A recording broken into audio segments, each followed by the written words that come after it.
जय Hind students, this is history of class 9th, economy and society.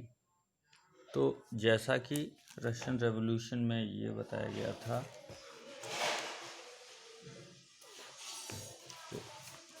कि रूस में मोर देन 85% पॉपुलेशन के पास जो है उस समय जो है एक ही तरह का काम था कि वो एग्रीकल्चर से जुड़े हुए थे और जो है मॉस्को और पीटरबर्ग में 19वीं सेंचुरी के टाइम पर वहाँ पर नए कारखाने बन चुके थे जहाँ पर कुछ फैक्ट्रियाँ थीं और कुछ लोग वहाँ पर काम किया करते थे।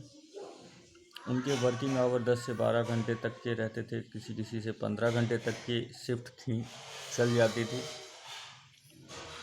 और ज़्यादातर लेबर्स जो थे वो टेक्सटाइल इंडस्ट्रीज़ या मेटलर्जी के काम से जुड़े हुए थे और वुमेंस की पॉपुलेशन जो थी इसमें ये बताया जा रहा है कि 31% तक वुमेंस भी इसमें काम किया करती थी और इन्हें काफ़ी कम लेबर मिलता था और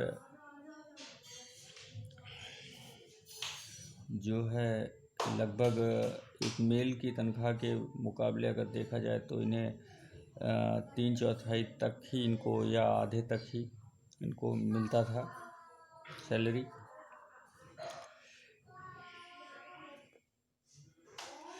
लेकिन इन सब चीज़ों की वजह से धीरे धीरे चल करके यहाँ पर बताया जा रहा है कि कई हड़तालें भी होने लगीं क्योंकि मज़दूरों की दशा आपस में बहुत ज़्यादा ख़राब थी और वो कुछ हद तक यूनिफाई भी थे अपने आप में। तो अगर किसी मिल मालिक ने उसे बाहर कर दिया या नौकरी से निकाल दिया तो आपस में सब एकजुट होकर के हड़ताल भी कर दिया करते थे। 1902 के दौरान ये बताया जा रहा है कि ऐसी हड़तालें बहुत ज़्यादा हुआ करती थी इंडस्ट्रीज़ में। जो कंट्री साइड के एरियाज़ हैं वहाँ पर लैंड पर फार्मर्स खेती किया करते थे। ज़्यादातर इसमें जो लैंड थी वो फ्यूडल्स की थी, ऑर्थोडॉक्स चर्च की थी, मोनार्क्स की थी,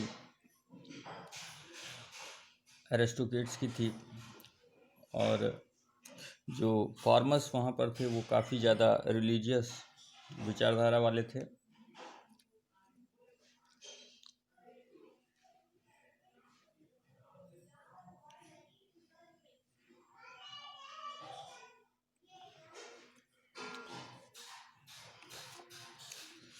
तो यहाँ पर जमींदारी वाला सिस्टम भी चला रहा था।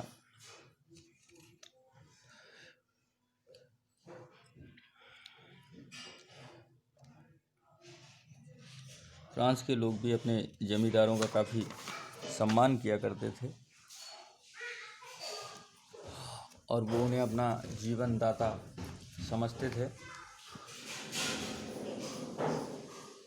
रूस के लोगों का विरोध इन्हीं जमींदारों को लेकर के लेकिन आगे होने लगा। ये जमींदार की ज़मीनों पर ज़्यादातर किसान काम करते थे। 1902 से 1905 तक रूस के जमींदारों का विरोध इतना ज़्यादा हो गया कि अत्याचारी जमींदारों की हत्या भी की जाने लगी।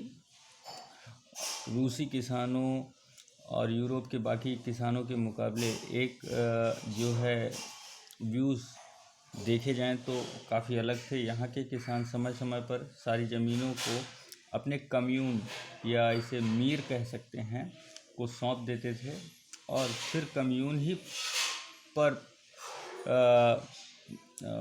फैमिली को अपनी आवश्यकता के हिसाब से ज़मीनों को बांट दिया करता था। तो इस तरह से रूस में धीरे धीरे चेंजेस बनने लगे थे और ये चेंज बहुत लंबे समय से चल रहे थे, जो कि अपने आप में आगे इस रेवोल्यूशन के लिए बहुत ज़्यादा